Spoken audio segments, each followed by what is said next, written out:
반갑습니다. 송주준입니다. 제가 이번에 깜짝 놀랄 만한 기사 한 가지를 좀 봤는데요. 근데 그 기사가 김정숙에 대한 이야기인데, 이게 좀 심상치 않은 그런 얘기입니다. 왜 심상치가 않냐?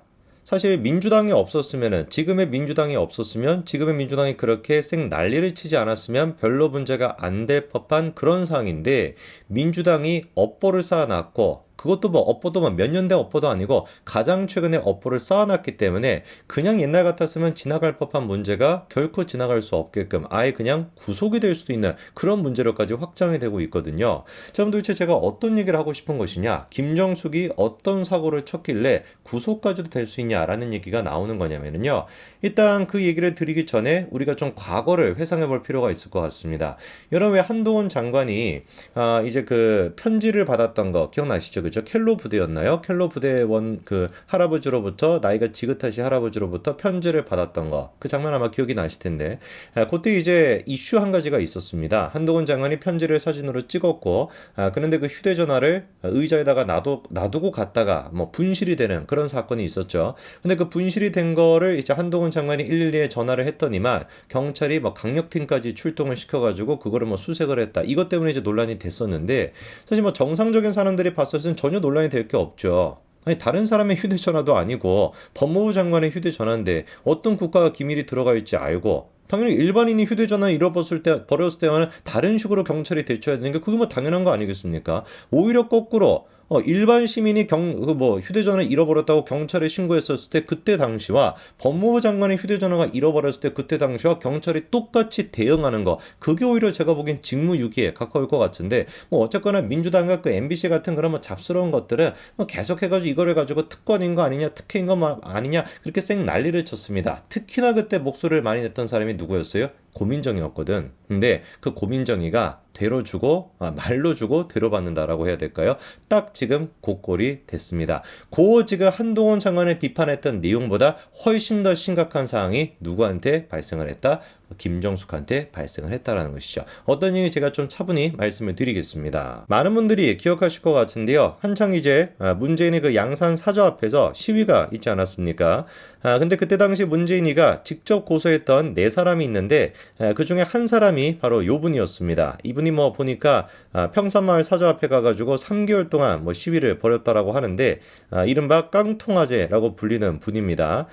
그리고 이제 이분을 좀 제압하기 위해서 경찰까지 출동을 했었는데 경찰을 상대로 또 위협을 했다라 그래가지고 결국에는 구속까지 됐던 그런 분이죠. 저거에 대해서는 뭐 다른 얘기를 할 게 없겠죠. 불법을 저질렀다라고 한다면 당연히 그거에 대한 처벌을 받으면 되는 노릇인 겁니다. 다만 이제 시위에 대해 가지고 법원이 보여주는 그리고 또 경찰이 보여주는 반응 자체가 굉장히 좀 차별이 있다라고 하는 거 우리가 지적할 수 있겠죠. 사실 뭐 이런 논리에 따라 가지고 한동훈 장관 비판했던 것도 똑같이 우리가 김정숙과 문재인을 비판할 수 있는 거 아니겠습니까? 법무부 장관의 휴대전화가 잃어버렸는데 지금 잃어버린 상태인데 그거에 대해서 일반 시민과 똑같이 대처해야 된다라고 한다면 일반 시민의 자택 앞에서 시위를 했었을 때 대처하는 방식도 똑같아야 되는 거 아니겠습니까? 그런데 그때 당시 양산사저 시위에 대해서 민주당이나 어떤 식으로 반응했는지 다 기억나시죠? 특별법을 만들어야 된다. 그 난리를 쳤었고 법원 또한 마찬가지로 예외적으로 무슨 뭐 적용을 시켜야 된다. 이런 얘기가 나올 정도로 생 난리를 다치지 않았습니까? 말이 앞뒤가 하나도 안 맞는 거야. 이러니까 우리가 내로남불이라고 하는 것이지. 법무부 장관의 휴대전화랑 일반인의 휴대전화 똑같이 대응해야 된다라고 한다면은 일반인에 대한 시위랑 그리고 문재인과 김정숙에 대한 시위도 똑같이 대응해야 된다. 이래야지 말이 되는 거 아니겠습니까? 민주당 인간들이 하는 거는 하나도 그냥 말이 안 되는 거야. 그런데 이게 그냥 단순히 내로남불 말이 안 된다라는 수준을 넘어가지고 더 지금 문제가 심각해지는 게 이번에 드러났습니다. 어떤 내용인지를 보니까 문재인 내외의 특권 의식이라고 하고 뒤에 뭐라고 나와 있습니까? 사조로 경찰을 불러서 고소장을 제출했다. 이런 믿기 힘든 이야기가 나오고 있습니다. 어떤 얘기인지를 보니까 개인들을 상대로 아까 그 네 사람 아니었습니까? 네 사람을 상대로 세 번의 고소장을 제출하는 과정에서 양산경찰서 소속 경찰들을 두 번이나 사저에 불러서 그 문서를 전달했다라는 것이죠. 법조계에서는 벌써 나오고 있는 얘기가 지금까지 듣도 보도 못한 경우다. 이런 이야기가 나오고 있는데 이게 진짜 듣도 보도 못한 일일 수밖에 없겠죠. 당연히 우리가 경찰에 뭔가 고소하겠다, 검찰에 고소를 하겠다라고 한다면 어떻게 해야 됩니까? 직접 가야 됩니다. 직접 가지 않는다라거나 우편물로 보내던가 그 정도를 해야 되는 것인데 지금 문재인 내외는 어떻게 했다라는 거예요. 자기들이 직접 경찰서를 가기는커녕 경찰관을 지 집으로 불러가지고 고소장을 제출을 했다라는 겁니다.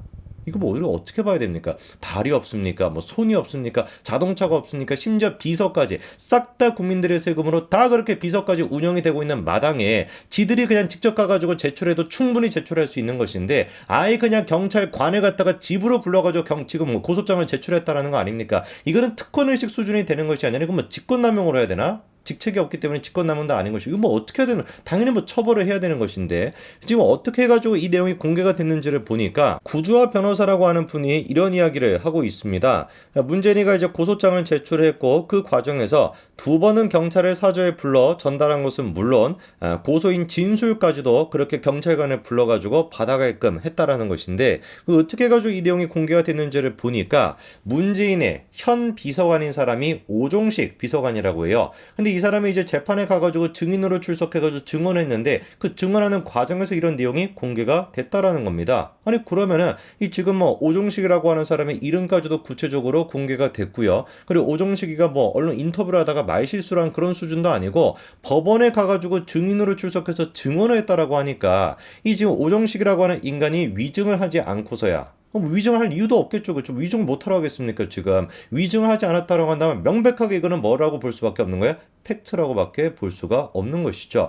제가 한번 주변에도 물어보고 암만 찾아보더라도 이런 경우가 존재하지 않더라고요. 고소장을 제출하는데 경찰관을 직접 불러가지고 사저로 불러가지고 고소장을 전달했다. 그리고 뭐 진술서까지 전달했다. 이런 경우는 존재하지 않는다라고 합니다. 그렇기 때문에 문재인이 같은 거는 직책이 없기 때문에 따로 우리가 처벌을 못한다라고 해도 비서관이라고 하는 오종식 비서관 이 인간 같은 경우는 우리가 직무유기로 당연히 뭐 고발해야 되는 거 아니겠습니까? 그리고 지금 뭐 오종식이만 문제가 되는 것이 아니라 문재인 내의 때문에 누구 또한 마찬가지로 처벌을 받을 수밖에 없어요. 그 사저로 쫄래쫄래 달려갔던 경찰관들, 그 경찰관들 또한 마찬가지로 처벌을 받을 수밖에 없습니다. 어떤 목적으로 도대체 사저에 갔는데요? 그렇지 않습니까? 112 무슨 뭐 긴급 신고를 해가지고 간 겁니까? 그것도 아니잖아요. 그 뭐라고 얘기를 했는지도 모르겠어. 야 우리가 지금 고소장을 제출하려고 하니까 당신들이 좀 왔으면 좋겠다. 이런 내용을 듣고 갔을까요? 그 이유가 뭐가 됐든지 간에 긴급 신고가 없었음에도 불구하고 경찰관이 사저에 직접 그렇게 쫄래쫄래 달려갔다라고 한다면 이것만으로도 마찬가지로 경찰관들이 처벌을 받을 수가 있을 겁니다. 이 모든 것들이 지금 다 누구 때문에 발생을 하는 거예요? 김정숙과 문재인이 때문에 발생을 하고 있는 것이죠. 근데 제가 좀 소름이 돋는 게 뭐냐면은 분명히 김정숙이 이렇게 고소를 한다라고 했었을 때 과거의 언론사가 어떤 식으로 보도를 했었냐? 이렇게 보도를 했었습니다. 김정숙 여사가 경찰서에 찾아가서 고소장을 제출했다. 분명히 이렇게 보도가 됐었거든요. 그 내용을 보니까 김정숙이 시위자를 상대로 직접 고소장을 제출한 것은 이번이 처음이다. 이 얘기를 지금 와서 들어보니까 바꿔 생각하면 어떤 뜻이겠습니까? 깡통아재에 대한 문제는 김정숙이가 직접 가서 찾아갔다라고 해도 이게 지금 처음이다라고 했으니까 고소를 한 게 처음이 아니라 뭐가 처음이었을 수도 있겠다. 직접 찾아가가지고 고소장을 제출한 건 처음이다라는 뜻으로 해석이 될 수도 있겠죠. 그러니까 아까 전에 그 얘기랑 딱 정확하게 맞아떨어지는 거네. 4사람을 고소했다라고 하는데 4사람 중에서 3번의 고소장을 제출하는 과정에 3번은 어떻게 했다라는 거예요? 경찰관을 사저로 불러가지고 했다라고 하니까 나머지 한 사람 같은 경우는 이렇게 깡통아재 같은 경우는 김정숙이야 직접 가서 고소장을 제출했다. 딱 그러니까 정확하게 맞아떨어지는 거 아니겠습니까? 저는 이거는 앞으로 이제 그 고민정이나 민주당이 뭐라고 반응할지 한번 지켜봐야 될 것 같아요. 이제 더 이상 민주당을 상대로 내로남불이다. 문재인 같은 인간을 상대로 해서 내로남불이라는 얘기하는 것 자체가 피곤합니다. 그렇지 않습니까?